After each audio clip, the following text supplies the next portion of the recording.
All right, good morning, everyone. It's a little odd to be anywhere in person. I've been in my apartment for what feels like it's literally been years. So I got my parents' permission, and I've been allowed to join you today, as I see you all did as well. So today we're going to be talking about, well, first of all, thanks to the Cybersecurity Alliance and the NASDAQ for hosting the event. We finally get to leave our apartment, so that's nice. So over the past year, cybersecurity in the industry as a whole has really put a priority and an emphasis on people, individuals, and talent and resources. Given the strain of everyone having to work from home, it's really become more evident than ever the importance of people and resources, and especially now, given all the other added pressures that we all have to deal with because of the pandemic. That said, when we focus on people, it becomes evident to us the importance of a comprehensive internal training program. And that program can often be one of the most important facets of an organization's defenses. So today we're going to be talking about that training element. I have in the panel, we'll be discussing different psychological approaches to training and behavioral changes that an organization must make in order to address the threats that we're constantly dealing with as criminals attack usually what is the human element of an organization through phishing, social engineering, and the like, which is usually the most successful way attackers have of gaining access, tricking basically employees and using misinformation and social engineering tactics. So today we'll be covering the training and methods that organizations use to make employees aware of those methods and to sort of defend against them. So I have an esteemed panel, an esteemed group of individuals, and I'll just bring them on the stage. So gentlemen, would you like to join me? Sure.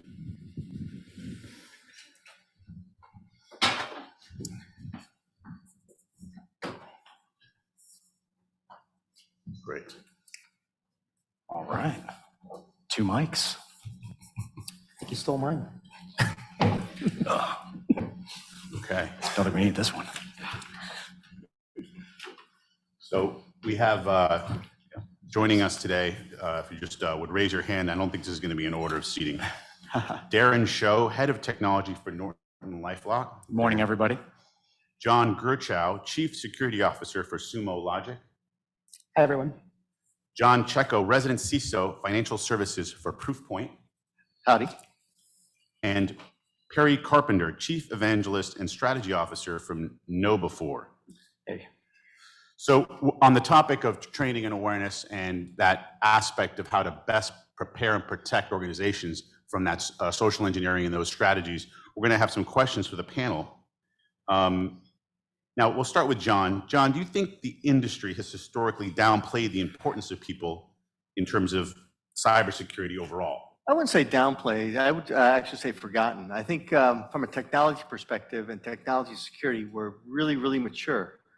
We've done a great job as an industry protecting our perimeters, protecting our devices, but we've failed to protect our people the same way. So we'll protect a router and a firewall differently, or a router and endpoint differently, but we'll protect all our people the same way. And a good example is we do security training, right? For everyone that goes to that security training every year, and it teaches you not to open up attachments like PDFs and docs. But in organizations, you have groups like your recruiters who have access to the HR systems, whose job it is to open up unsolicited emails with PDFs. You have salespeople who have access to your sales systems who open up files from Dropbox for RFPs. And these are things that we have to adjust for. So I think we have to focus a little more on the specifics of people-based security. That's a good point. I mean, if you think about marketing and the amount of attachments that marketing organizations use, you really have to use a different approach. You're dealing with groups that depend on attachments and the insecure aspects of email, for instance, for doing their job, right? Absolutely. That makes a lot of sense. Darren, given that people can be our greatest asset or opportunity, what priorities would you apply to an awareness training program? Yeah, so building on what John said, I think there's maybe a mental shift that we want to adopt as we go forward. I think it's great that we all want to be the best in the world here, but I think when it comes to awareness training, we want to be best for the world as well. That means whether you're at home, being best for your family, and making sure they're safe and secure for your kids, for your family members. If they're in your enterprise, it's about being best for your team, best for your organization. It's going to be something that helps you compete in the marketplace, but also makes you a good corporate citizen. And when we adopt that kind of shift of best for the world and thinking about it as a team sport, then it's less about measuring up on the awareness factor. Measuring is important, don't get me wrong. But instead of thinking, oh, I need to beat the other department, and thinking about it as a competition in that way, I would encourage us all to also think about what else can I add? Instead of just measuring what I'm doing, can I consider how I'm contributing? Am I giving back extra threat intelligence? Am I reporting what I'm seeing? How are all the ways in which we're adding back to that? Because nobody really needs to think about all the ways the ship is sinking. They really want to think about all the ways in which we can contribute. And by flipping it on its head, I think we give it just a little bit of a different mentality to go forward. That makes sense. So less naming and shaming of individuals and more about promoting the right behaviors and participating in the process as a whole. Yeah, because that's empowering people. It's a different incentive system. It's a different carrot and stick, right? And I think it gives people optimism that we are making headway in this fight, and that as the tides change, we'll sail with them, high or low. Right. That's a very good point. Now, in May of 2021, the White House released an executive order on improving the nation's cybersecurity for corporations and guidelines for corporations on how to do that. How does the people focus fit into the executive order, George? I really think it missed the mark. There was a lot mentioned about technology, which is great. Some changing of process, which, by the way, the federal government's got a real problem on their hands there. For any of you that have been through FedRAMP or anything like that, I mean, it's actually a backward step as far as being secure. But they didn't really talk enough about people. Like, there's this whole program now where they want to start exchanging with commercial businesses or tech companies like us out of Silicon Valley. That's just not going to work. Start paying people first off, and get the right talent in place, and then start building around that. I think it's completely missed the mark on the people side of it, which is what we're discussing today. It's the most important factor. You can have all the technology, all the automation in the world, but if the right people aren't running it, if the right people don't understand it, you've missed the mark. Yeah, having worked at the DoD early on, I think hopefully they've evolved since then. That was quite a long time ago, but they didn't pay well. I remember that. Yeah, exactly, and same thing, right? Still remember it. It doesn't, and it's a grind. Same thing with me. Came up through the military and then Northrop Grumman as well too, and start paying folks and keep good people. Right. That is a challenge. I know, because they do lose a lot of resources to the corporate world, and we do need better talent in that space. So let's expound on that a little. How do you think we could take the prioritization of people even further beyond any other points beyond what you've said? Any other ideas you can come up with? Yeah, absolutely. I think get them more involved in a lot of the non-traditional type training things. Like I was having a conversation with somebody yesterday, and they were talking about SASE and they were talking about network security, and I'm just like, I was bored listening to it. What is a network anymore? Like for those of us that are in the cloud, that's not our responsibility, right? Good point. Right? Yeah. So I think getting people more involved in what's leading edge, makes it Right. No, that's a very valid point. It makes the conversation more interesting, more topical, discussion of cloud, mobile, things like that. Exactly. Unfortunately, for lots of our organizations, but since we're still running, as you all know, a lot of legacy technology. So we're challenged in having to deal with the new stuff and in some cases, older technology that we still rely on, as is the case, and I'm sure a lot of your companies as well. Hey, Joe, do you mind if I chime in on that? Yeah, go ahead. So, just kind of building on what he's saying here, and I was going out to dinner last night, and it was fantastic to go out to dinner just around the block. And if you think about it, it's really, what's the difference in the kitchen? You've got the same knives, you've got the same stuff out there, you've got the same ingredients more or less, right? And you always want to have the freshest ingredients, and you start thinking about the tools, and the tools are really the technology here. You put the sharpest knife in the hand of a best chef, you're going to end up with better probability of a great dish. And last night's dinner was amazing for me. And look, great people can make good technology work for them, and we often have to do that according to the budgets of what we have. But you give the best technology to people, it's really still about the training, it's about what it is in the hands. I like technology that makes the best better, but takes everybody that's coming into this, and as we expand the funnel to more and more people to be more inclusive about who we're including in this and really fill that workforce, we need to have ways to make those folks really accelerated on their learning path, really good with those tools. Otherwise, you're going to have chopped fingers off, right? You want to have a good dish instead. You don't have to be worried about who's going to the ER. So I think a lot of what I'm talking about here is about education. It's about how can we accelerate that journey. And I think that's what can be added on top of what's going into the EO. Yeah, and it's often the case, it seems, in cybersecurity, that education is an afterthought or it isn't That's really baked into the process as a whole. We adopt the technology, whether it be mobile, the internet, then mobile, the cloud, and then later we're saying, oh, how do we train people to use this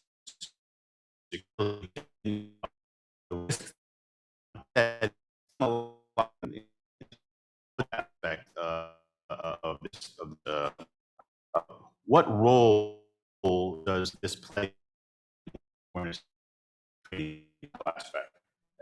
I think is often everything from the implementation to the end use, right, can have issues. Comes to really pick that up, that it embeds itself, the process, the intent, the reward embeds itself in their minds correctly so that they can replicate that behavior and make that self-sustaining. What about the fear? Should we embed fear in their minds at all, or is that?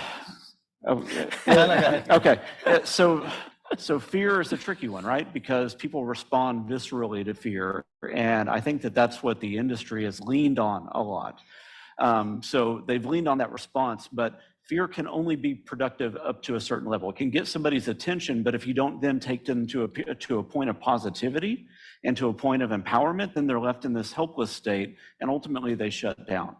It also drives a wedge between the end user and the security department. And what you want to is facilitated, easy communication built on a very, very trusting relationship, not one that's like, oh, you've messed up, now you're out. So more carrot, less stick, maybe. Yeah, more carrot, less stick. Absolutely. So I was going to dovetail off of that, and then perfect examples, your phishing training. Everybody has phishing training.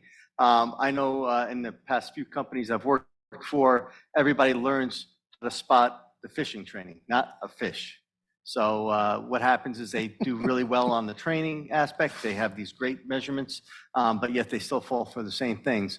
So, in one of our companies that I worked for, we actually instituted a carrot and stick approach where if you reported any type of fish, whether it was training or a real fish, you got pseudo dollars added to your account. And if you tried the game system, you got pseudo dollars taken away. But the whole idea is that you could buy stuff from the company's store based on how well you spot fish, training or real. So you're trying to change the mentality. You talk about psychology, you're changing the mentality because everyone has this mentality of passing the test. You want to change that mentality of passing the test to actually doing what's good hygiene. Doing the right thing. Yeah. Which can be difficult given if you're, if for instance, if I fall prey to a phishing attack, then I'm going to send an email to you saying, hey, it's Joe. Can you just look at this document I'm sending over about the talk we did? And you're more likely to fall for it because the trust issue they're exploiting between us, right? Yep. Now, George, any additional thoughts on how these concepts can be incorporated into training programs? Yeah, this is my favorite subject. I think Perry did a good job of illustrating that. It all starts with leadership. The best security tool in the world is people. And if you can have people be transparent and admit when they made a mistake and make security approachable, that's what it's all about. When I first got started in this industry, you saw security people come and you ran. I mean, it was a scary the other thing. direction. Totally gone. When I first got to Sumo, I had an incident where I was a PM and I accidentally sent out a patch update to about 200 people and put everyone in the CC instead of the BCC. People got so angry over that, and they were putting me on Swift on security, on Twitter, and everything else. But what I decided to do with that was take that moment, discuss it with the company, like at a lunch and learn, and open up the kimono. And what that did, and I didn't realize the long-term effect it was going to have, it made me approachable. It made me vulnerable. So then when people started making mistakes, and especially through the pandemic, they would raise their hand and admit it. And instead of reporting it to management, what we would do is have a discussion with the individual, thank them for stepping forward. And then obviously we want to look and see if it's a pattern, but for the most part, people make mistakes. And so being transparent, Joe, I think is the key, and being approachable. The industry was not like this. I mean, you're exactly right. There are people who ran the other way, They but were running the other direction. Now they're running towards you. now they're running right? towards you, Yeah. and They're I saying think I can do something with you. exactly, and that's the thing is collaboration, transparency, and working together that way. So security in this sense is becoming more of an enabler versus a obstacle in some ways, it sounds like. Absolutely. Our job is to get out of the way, right? We want to be seamless. And this is, with all my teams, like make it so seamless that people don't even know you're there. When they know you're there, you're probably a blocker to something. And so try to get out of the way. Can I add a little something to that, Joe? Sure. So, I was watching another speech, and it was Senator Mayorkas was talking to the CEO of Girl Scouts back, I think, in like May of 2021. And she was telling the CEO of Girl Scouts was telling a really interesting story about how they have 18 cybersecurity badges or something like that. And they're split up for different age groups, I think. So it might be 6, 6, and 6 for different stages. I could get that wrong. But and my daughter is right now in Brownies, so she's in the earliest stages of it. So it was very interesting to me. And what she shared, though, that was most impactful was that the Girl Scouts leadership didn't say, what we need to do? We need to, have a cybersecurity badge. Maybe they were thinking that already. Instead, it was actually a pull from the members. Brownies, Girl Scouts were saying, what we want? We want this skill. We want to have something that demonstrates capability and knowledge and the importance of this subject about how to have a safe cyber, digital online experience. And I thought that's kind of reminded me of when you're talking about that. We're not pushing on them. The best thing is when they're pulling. And what an amazing story that is, and how empowering that must be to those. My daughter's really excited about having. So really, the badges. Girl Scouts are taking a leading kind of position in that training and awareness, which is really, I think it's really commendable. And Love that. I think it So is. we have That's a panel for great next year. story, Derek. maybe the panel for next year, we have the Girl Scouts. I mean, it's not a bad idea. Awesome story. You know what? I I like would to bet see that many of them would do just as good, if not better. We did, yeah. I bet you're right. Maybe not these other guys, You're but right. definitely I better. love They that do story. they do That's better than great. the Perry, and so speaking of that, it sounds like we can learn from other areas, other disciplines. What other disciplines can you think of that we can learn from about awareness training and the psychology of that? Well, and I'll start with the Girl Scouts piece, because that's a great tee-off point. It's amazing. One of the things that when you start to study behavior, you start to study psychology, you see that there's effect that you can have in the now, and then there's also effect where you can start to put seeds down now that are going to be something that you can reap later on. You look at something like the Girl Scouts, and what you're doing is you're building a future generation of people who are way more sophisticated and have way better behaviors Than we you are. or I do. Yeah. And I think about it from That's when the you dream. start to study the culture aspects of this, you build culture almost a generation at a time or a decade at a time. And I think back about things like seatbelts. When we grew up, seatbelts felt really optional. Now, when I was raising my kids, if I didn't have my seatbelt as I started to back out of the driveway, my kids would yell and start to cry. They felt unsafe, or they felt unsafe for me. And if I'm not wearing it, I feel incomplete in some way. I think when we start to build the right psychology, the right social pressures, the right context around people, then they will start to innately feel like this is the right path to follow in certain behaviors. This feels wrong for some reason that I can't even articulate. And it will be like that missing seatbelt feeling. And I can see that around password managers. I can see that around MFA. You can see that around a lot of the behavior-based or adoption-based tools and technology. Sure, That is I can totally available relate for to us. that because like for multi-factor authentication, we all use it now almost, it's ubiquitous in the sense, right? That Totally. you're now so used to getting that one-time text message with the password that you don't even think about it. But in the beginning, people are like, we're not going to do that. No user is ever going to accept having to enter another password. But now everyone does it without even complaining. So yeah, I think you're right. I think there is a massive cultural element to that and getting people used to that. So it sounds like the Girl Scouts are headed in the right direction. Hey, Joe, if you don't mind, I want to just double click on that Yeah. a little bit more. This also starts with leadership. I can't tell you how many companies I worked at where executives were like, okay, MFA for everyone else but me.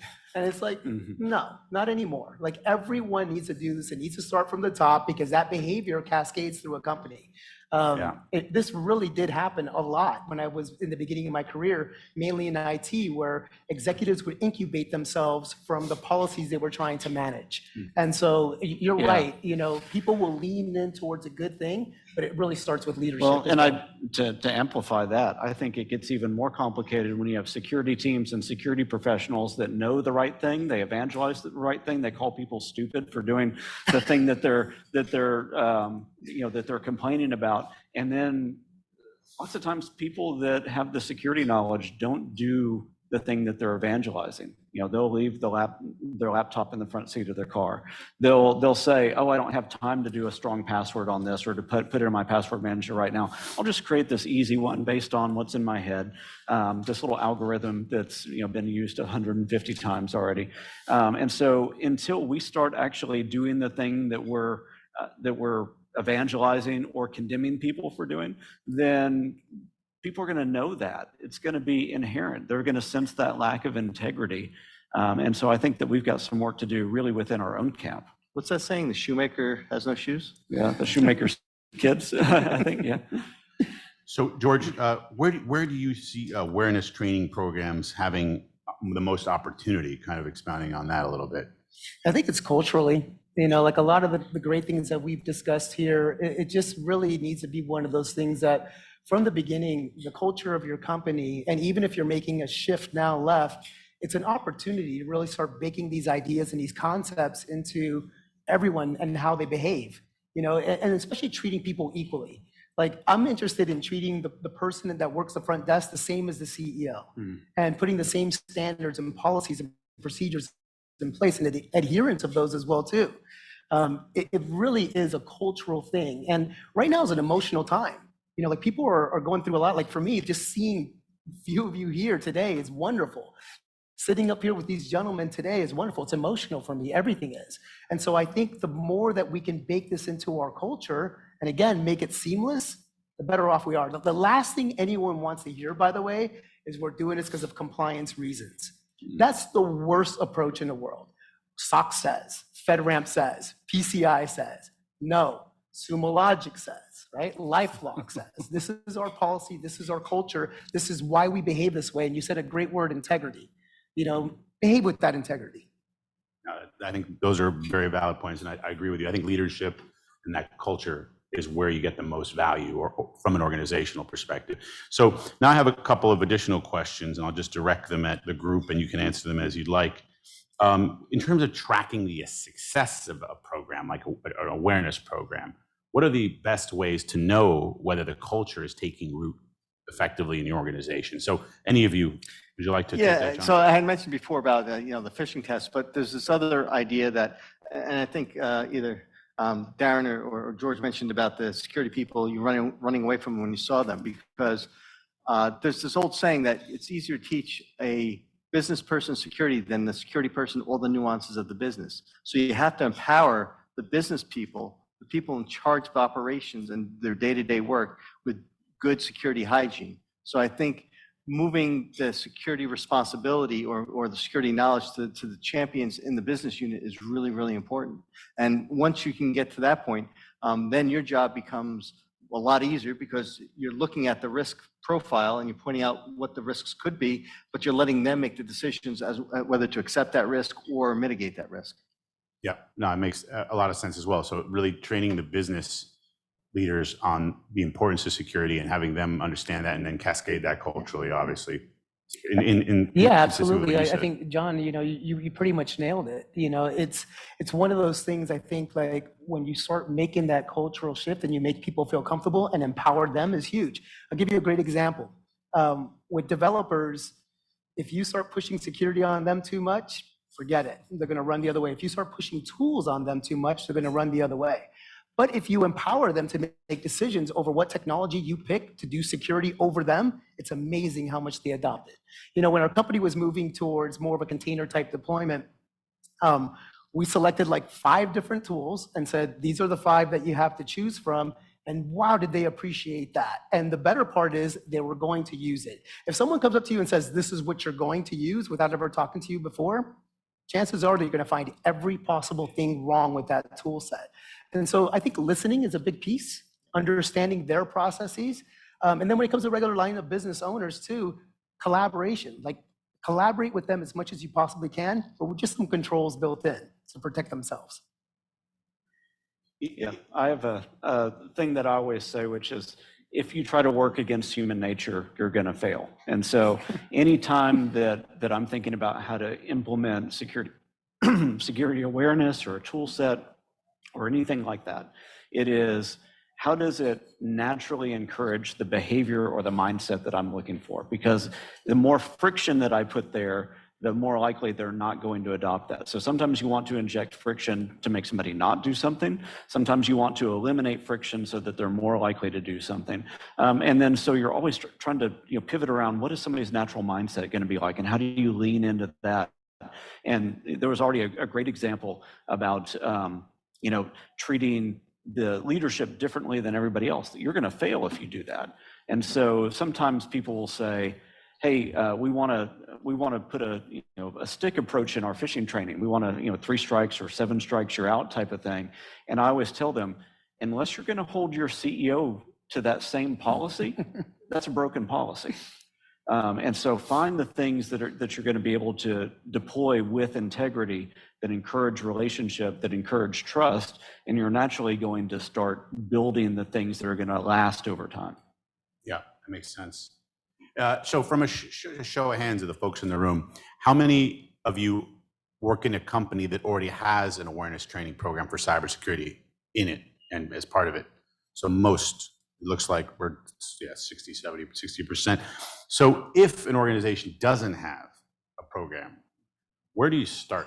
Does anyone have any thoughts on where you would start if you had 0 awareness training program? So we were all talking about this before, about making it personal, teaching the employees about their own personal security, especially with COVID and everyone working from home, and then working your way into the corporate security and the privacy, data privacy and protection areas. And I know, Darren, you were talking about that before. So If I could add something too, we talked about how many people had cyber awareness training, and I think we all assumed, or it was implicit in the question or explicit in the question, at work, in our organization. But we're really people that have much more, hopefully, than just work. We're also at home. We're also participating in our community. There are many aspects of each and every one of us. So it has to be personal, but I wanted to also include the whole person. And that awareness is happening a lot in organizations, especially large enterprises. I also want it to happen anywhere else. For our kids, it should be happening at school. There's a great program with the Parent Teachers Association called Smart Talk. And it's a kind of a lesson plan for how you can have, similar to the Girl Scouts, a guided exercise for how to be cyber safe, how to be free from cyberbullying, how to think about online privacy, and have those conversations with your family, with your friends. I think that cyber awareness, building that program, it's great to talk about how we do it in our organizations. We must do that. Let's also talk about how we do it at home. Let's talk about how we get, and it kind of ties back to the other thing. How do we know when we're successful? I'd like it to be where we're thinking about this more like health. Taking care of my health is not something that starts at 8 a.m. and ends at 5 p.m. as I walk out the door, nor is the protection I have limited to when I'm in my office seat. It has to be something that's working for us 24/7. It's that important, and I think it's that reasonable to do. Especially since as well. a lot of us were working from home for so long that the Exactly. commingling of those environments, the That's Wi-Fi, right. the corporate devices. Yes. Sometimes people use remote access, Citrix, HVD. So there's There a lot might of have been some commingling. video gaming involved there. Right. Statistics would show that was for everybody, not just me, or at least a large portion of the world. It's funny you say that because my mom is the most IT support I do until to this day. Like no matter how many times we talk about it, discuss it, she just falls for phishing. Right. But you're the helping hand, right? And so that's another point. If we can all be a helping hand to someone else, if we can all do something for our communities, right? It's the concentric circles. I think someone mentioned that earlier when we were talking. First, you take care of yourself. You have to educate yourself. Then you take care of the team or your family. Then you can take care of the whole community. When we embrace that, then there's really no stopping how those kind of waves of change can really propagate. And I think that's something we can really do in this area, which is awareness. So well said. Like with her, I stole someone else's words there. But it really is well said. Like with my mom, the last time we finally made a breakthrough was she got an email from PayPal saying, "Hey, you just had this certain charge take place. Give us a call so we can go through it." And so I went over there and I showed her like the domain suffix and said, this is not from PayPal. All you got to do is take this little extra step and you'll see that it's not coming from them, even though it looks like it is. And she's really done a great job since then. And she's 82, so I give her a ton of credit. You know? And there's so much difference, right? Because in the natural world, I mean, I was walking on the streets last night, and you know when you get to a bad neighborhood, right? There's clearly, not that there's any bad neighborhoods around here, but there's clearly some signs that in stopping cues to mention, you know, some of the psychology around it. But online, those cues are different. It's so easy for everybody to present an immaculate facade, a mirage that feels and looks so right. And we have to train to look for those things, but ultimately it's going to be as easy as something like an Insta filter. Right. It's, like, It's interesting. push a button and it's like, Well, oh, it it's reveals interesting 'cause everything. I think the CEOs of Snapchat and what was the other one? TikTok, right? Where they were on Capitol Hill yesterday, right? Testifying about how their products are unhealthy for young people. There's a belief, and I'm not taking one side or another, but that the products are instilling negative behavior, psychology for young people, right? And so they were testifying on that. It's similar to what we're discussing here, right? And the fact that you were just getting you're talking about your mother, who has probably been using technology, email and the like for 20 plus years, and still, because of the psychology, the tools were deployed before the awareness training was even available. So she learned to use the tool the wrong way, and now you got to train her about the negative neighborhoods, as you said. Maybe with these products such as TikTok or Snapchat or whatever other products. So, Similar problem. So I was going to say, gamification is always a big thing, and in our family, It can be a very positive thing too. So we do gamification. If we get a scam call, we put one of the kids on the phone, and they have to see if they can keep them on the phone as long as possible. This is a team and sport in try your and family. get as much information from them and give out fake information. And again, but that gamification gives them the mindset of everyone's trying to get information from you, understand what those questions look like, and try and turn the tables on them. And that translates specifically to their online presence too, because now they understand the tactics, and they can start migrating those tactics to what they see in email and text. Yeah. You took stranger danger to the next level, right? You took it to cyber. You're like, Oh, we have an egg timer. you're gonna have street smarts, but you're gonna have cyber smarts too. I love it. You know? So Awesome. I want to tag in on one of the things. I mean, Darren several times has said we need to focus on the whole person and the way that they move around different environments. We also need to realize that people behave differently and interact with technology different in different environments, and depending on the form factor that something's related in. So I may see an application and that presents one way on my laptop, but presents completely different on my mobile phone, and my Or in your habits- car or anything else Yeah, now. and my habits don't necessarily transfer from one to the other. With your example, you have an 82-year-old knows how to hover over a link now, but that same behavior is completely different on a mobile phone. Yeah. And so we have to realize that you have a person you're trying to train in action, but the context can make everything feel weird. And so if we're training a whole person, we have to think about the person, the action, and then the context, and all the things that we're going to build to support around that as well. It sounds like we talked about, I think the gamification aspect is an interesting one. Anyone have any thoughts on good partners, without getting too specific, that one can use for building an awareness program? We talked about where to start. Are there partners, products, or approaches that you've seen be successful? Talk to your business units. Figure out what their job is. Do a business analysis to understand what the workflow looks like and build the training program around that. Yeah, I think that's great. The other thing I would add is when you're thinking about training, there's few different stages. You have to think about the things that people need to know, but just because somebody knows something doesn't mean that they care. And so you also want to think about, how do I codify the right values and beliefs within people? You can do that through social pressures, because once somebody has the right values and beliefs, regardless of their knowledge, you can then also start to think about context, social pressures, social cues, and then that can trigger the behavior patterns that you're looking for. So we got about 5 minutes left. I got one last question. I'm going to start. Everyone can answer this question the way they see fit. If everyone here on the panel could do one thing in the next week with respect to the people aspect of cybersecurity, what would you recommend they do? So like one thing, recommendation on how to improve the people aspect, starting from you on the end. So what I would do is just check in on people's mental health. I think that that's where the problem lies George, today. People have been cooped up for so long now, and are really missing that physical connection, whether they know it or not. And every one of my one-on-ones, anytime I talk to anyone, the first thing is, how are you doing? But really, how are you doing? Mhm. This is not about work. How are you? And that's going to go a long, long ways, and Yes. we need to keep on doing that. Yeah, and we've seen, as part of that, just adding to that, the isolation has really caused an increase in incidents because people, they're different. Like you mentioned this, Barry, people are different when they're home. Their just whole psychology is different, and that can lead to increased incidents and we've seen increased attacks and incidents across the industry, as we've all seen with all the ransomware events that everyone has read about. So anything from you? Yeah, I'll just Darren? add to what George said. It's a perfect setup. I feel like it's teed up for me nicely. I was going to say optimism. I think optimism can be learned.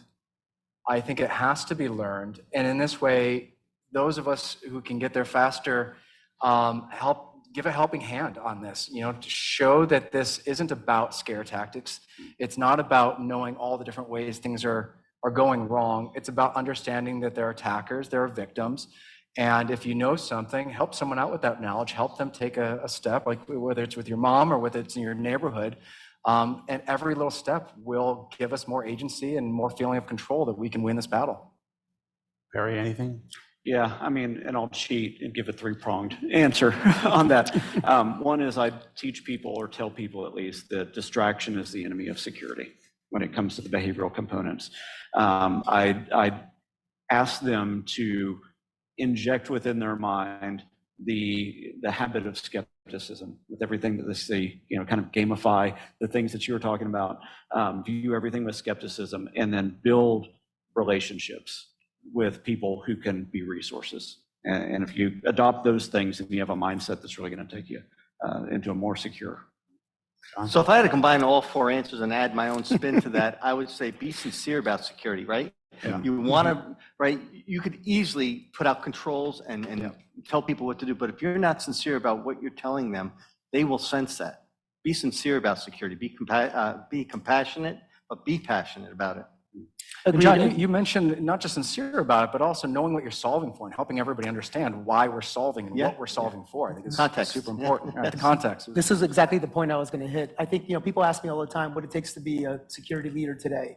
And in my mind, it's three things. The first one is knowledge of the business, which each one of you said. You got to know what the business is trying to do. The second one is technical breadth. You still have to understand technology. But the last one, I think, might be the most important one, which is evangelism. You got to be able to sell a program with integrity, like truly believe in what you're saying.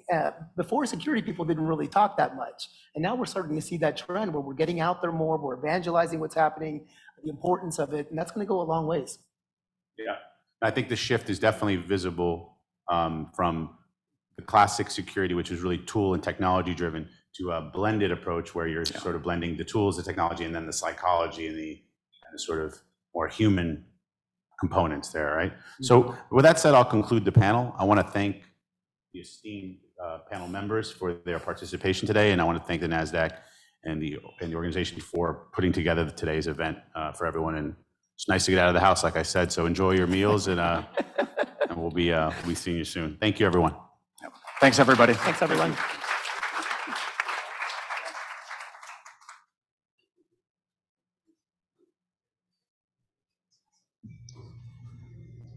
Please welcome